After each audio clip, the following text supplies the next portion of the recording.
Hello friends, let us now learn some important points about the development of testes. Okay, development of testes. How is testes formed? So testes, first there is in the germinal epithelium. From the germinal epithelium, a part of germinal epithelium becomes thickened and it forms genital ridge.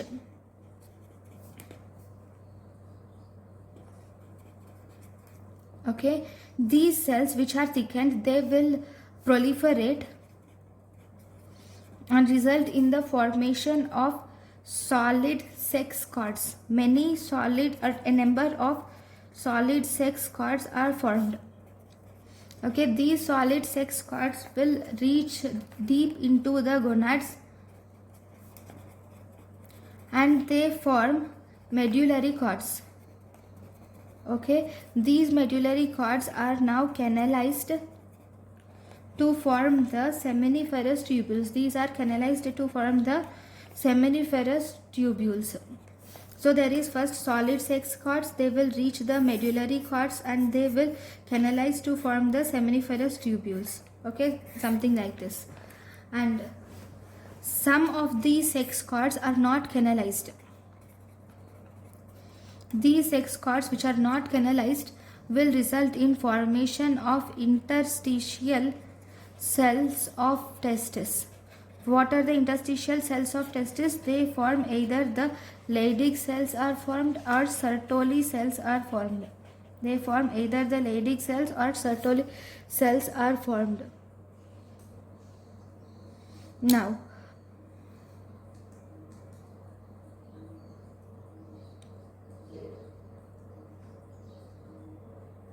right, so genital ridge, from the genital ridge testis is formed. So we will see the differences between all the genital organs formation in males and females. So if you see the structure and the derivative in females and males.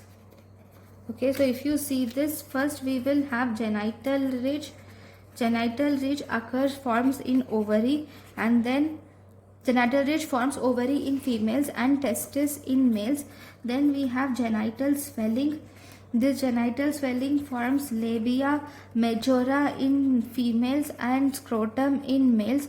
Then we have genital fold. Genital fold forms labia minora in females and it forms ventral aspect of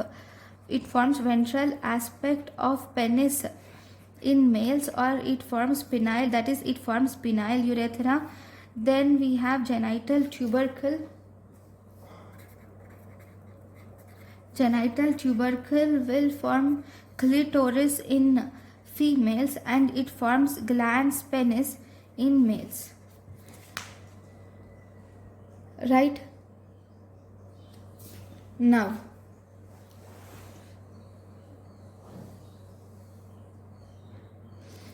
let us now learn some important points in the next class. Thank you for watching.